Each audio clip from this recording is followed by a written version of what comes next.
Let me start with a sentence that might surprise you. The real danger with AI right now isn't that it becomes too powerful.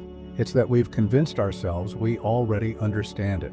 And that belief, that confidence, is creating a bubble bigger than anything I've seen in decades of working in technology. Not just a financial bubble, a trust bubble, a capability bubble, a readiness bubble. And when those bubbles collide with reality, they don't just shrink, they burst. As I look around in December of 2025, I see a world rushing toward AI faster than it has ever rushed toward any new tool.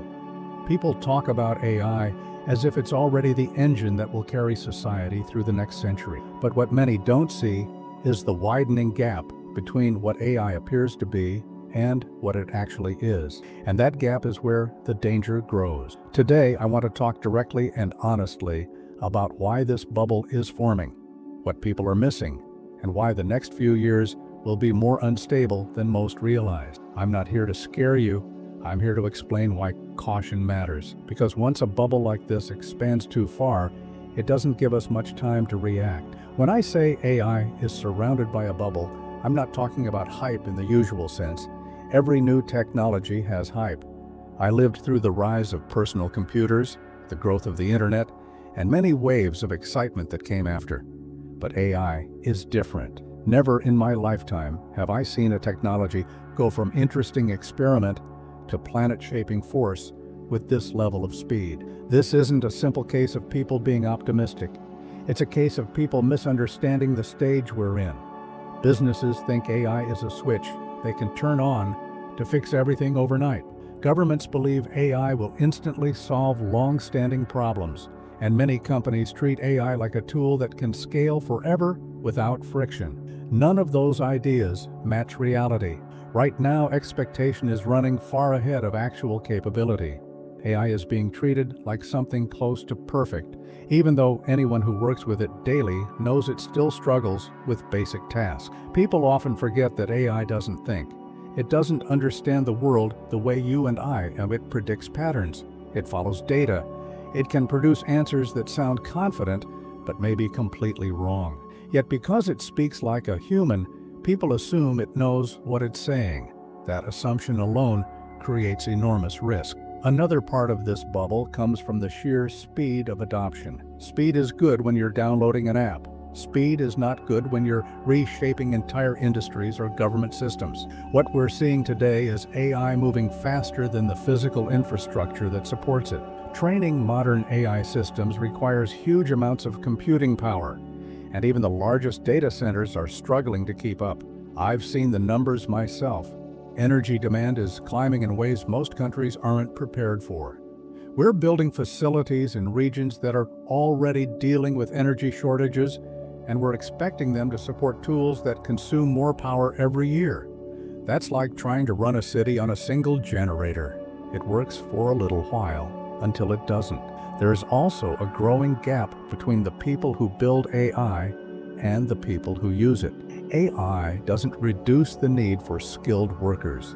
It increases it. The world suddenly needs engineers who understand how AI behaves, leaders who understand its limits, and policymakers who understand the risks of depending on automated systems. But those people don't appear overnight. The demand for understanding is rising faster than the supply of people who can offer it. That gap is already showing up in boardrooms, in classrooms, and in governments. And gaps like this tend to break systems in unexpected ways. Another serious issue is reliability. AI looks polished on the surface. It speaks smoothly, it writes well, it solves problems that used to require hours of human work. But despite how impressive it appears, AI still makes mistakes a young student wouldn't make. It misreads simple instructions. It creates false details. It contradicts itself. It changes answers from one moment to the next. None of this means AI is bad. It means AI is unfinished. But many people don't treat it that way. And when expectations climb past reality, disappointment becomes unavoidable. Then there's the financial side of this bubble. Money drives excitement. and excitement drives even more money. Investors are pouring billions into AI companies, many of which have strong teams and smart ideas. But some are built more on promises than on actual progress. I saw the same thing during the dot-com boom. Companies worth billions had no real product. They had a vision, and that was enough, until the moment people realized the vision wasn't ready to support the weight of investment. AI is attracting everyone. Businesses, governments, schools, hospitals, families. When everyone wants in, markets inflate. And inflated markets have a way of correcting themselves sharply. But the biggest issue isn't financial, it's social. We are weaving AI into every layer of life faster than we are testing how it behaves in real-world situations. AI is being added to security systems, health tools, banking platforms, education programs, communication apps, and government processes. In many cases, these integrations are happening before long-term testing is complete. That creates fragile structures, and fragile structures can break under pressure. I've spent my entire career trying to make technology reliable, and I've learned that reliability doesn't come from rushing. It comes from understanding failure modes early, and we're not doing that well enough yet. A bubble doesn't burst because a machine stops working. A bubble bursts when people realize the thing they trusted can't do everything it claimed. AI doesn't need a catastrophic event to create global disruption. It only needs widespread disappointment. And disappointment spreads far faster than enthusiasm. So this brings us to the real question. What happens when the world realizes AI cannot deliver every promise being made in 2025? What happens when companies discover it doesn't instantly boost productivity the way presentations suggested? What happens when governments learn that automated solutions introduce new problems even as they solve old ones? What happens when families realize AI can make life easier, but not in the magical way people imagine? These questions aren't theoretical. They're coming, and they're coming soon. In the next part, I want to explain what this adjustment will look like, why it might be sharper than people think, and why, even though this bubble is real, the long-term future of AI is still bright if we handle the next stage correctly. But to understand that next stage, we have to be honest about where we stand today. If you're still watching, then you already understand the shape of the AI bubble. But to see the real danger, you have to understand what happens when a bubble like this reaches its breaking point. And I want to be clear, this isn't about a sudden collapse. It's about a slow correction that spreads through industries and daily life in ways people won't expect until it's already happening. Right now, the world is acting as if AI has no limits. Companies expect instant transformation. Leaders expect old problems to disappear. Everyday people expect AI to replace skills they've never had time to learn. These expectations aren't just high, they're disconnected from reality. And when belief drifts too far from truth, a correction becomes unavoidable. I saw this same pattern in the early 2000s. Back then, the internet was treated like a magic solution. Companies with no real foundation were suddenly worth billions. And when the bubble burst, most of them vanished. The internet didn't vanish, the illusion did. We're approaching that moment with AI, but the scale is far bigger because AI touches every industry at the same time. So what does the correction look like? It starts quietly. A company adopts AI hoping for dramatic results and sees almost none. A government launches an ambitious AI system that ends up confusing more people than it helps. A school invests in tools that don't work the way the brochure is promised. These stories spread. Enthusiasm fades. Trust begins to... And once trust slips, funding slows. It's subtle at first, then suddenly it's obvious. But disappointment is only one part of the shift.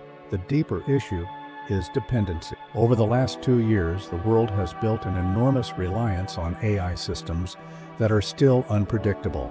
We're using AI for banking decisions, health planning, transportation systems, and even energy forecasting. The problem is simple. If the world slows down AI investment because of disappointment, those systems may stop improving. Yet the people who rely on them won't stop relying on them. That gap is a risk almost no one is discussing. There's also the social impact. When people expect AI to do more than it can, the frustration becomes emotional. Workers feel misled, leaders lose credibility, teams lose motivation. Across the world, this frustration can turn into resistance, not against AI itself, but against the idea of progress. And that kind of resistance is much harder to fix than a technical setback. Once people feel let down, the reaction often swings too far in the opposite direction. Instead of believing AI can do everything, they suddenly believe it can do nothing. That swing is just as damaging as the bubble. It leads to fear, bans, and hesitation. We've seen this with many technologies, but with AI, the impact is global, and the tools are deeply embedded in daily life. Some might assume the market will correct this on its own. The problem is that the correction won't affect everyone equally. Big companies can survive a slowdown. Wealthy countries can adapt. But small businesses, schools, hospitals, and local governments might face real challenges. When people trust the promises and the promises fall short, they're the ones who feel the hit first. But here's the main point. AI itself isn't the issue. The problem is timing. We're treating AI like a finished tool when it's still early in its development. We're depending on predictions as if they're guarantees. We're building a global structure on top of systems that still need time to mature. And once public pressure builds, AI companies feel pushed to promise more than they can deliver. That pressure can lead to shortcuts, rushed updates, and unreliable systems, not because anyone wants harm, but because competition creates impossible expectation. So yes, the bubble will correct. And while it may feel uncomfortable, this moment could also become the turning point that protects the future of AI. The bubble breaking isn't the end. It's the moment when we finally get honest about what comes next. As we look toward the future, the question isn't whether the AI bubble will correct. It's how we choose to respond when it does. The correction itself isn't the threat. The real danger is failing to learn from it. Because if we misread this moment, we could slow progress at the exact time when the world needs smarter tools more than ever. I've spent my life watching technology rise, fall, and rise again. The pattern is always the same. People expect too much, too fast, then lose faith when reality doesn't match the picture in their mind. But the technologies that truly change the world are always the ones that survive their first wave of disappointment. They come back stronger, safer, and more useful because they finally grow at a pace grounded in reason instead of excitement. AI will follow that exact path if we let it. The truth is, we need AI. Not for flashy features or viral breakthroughs, but for the problems that humans alone can't solve quickly enough. Our health systems need better forecast. Our education systems need tools that help every student learn at their own speed. Our energy grid needs to manage demand that keeps rising. Our climate challenges need smarter modeling. These are not optional goals. They're essential for the world we're heading into. But to reach that future, we need a shift in mindset. Instead of treating AI as a miracle, we need to treat it as a long-term project. Instead of expecting instant perfection, we need to focus on reliability. Instead of building massive dependence before the tech is ready, we need to strengthen the foundation so the systems we rely on don't become fragile under pressure. This is how we turn excitement into something sustainable. The correction that's coming can actually help us. It will force companies to be more honest about what AI can and cannot do. It will push governments to slow down rushed plans and focus on stable ones. It will encourage businesses to adopt AI with clearer expectations, and it will remind everyone that real progress takes time. Once the noise fades, the real work becomes visible again. I'm still optimistic, more optimistic than many people might assume. The AI bubble doesn't erase the value of the technology. It exposes the parts that need better direction. It gives us a chance to rebuild trust the right way. And it ensures that when AI becomes a core part of daily life, it does so with stability instead of chaos. The next decade will be shaped by how we respond to this moment. If we stay patient, stay realistic, and stay focused on long-term progress, AI will become one of the most important tools humanity has ever built. But only if we understand that the bubble breaking isn't the end, it's the beginning of real maturity.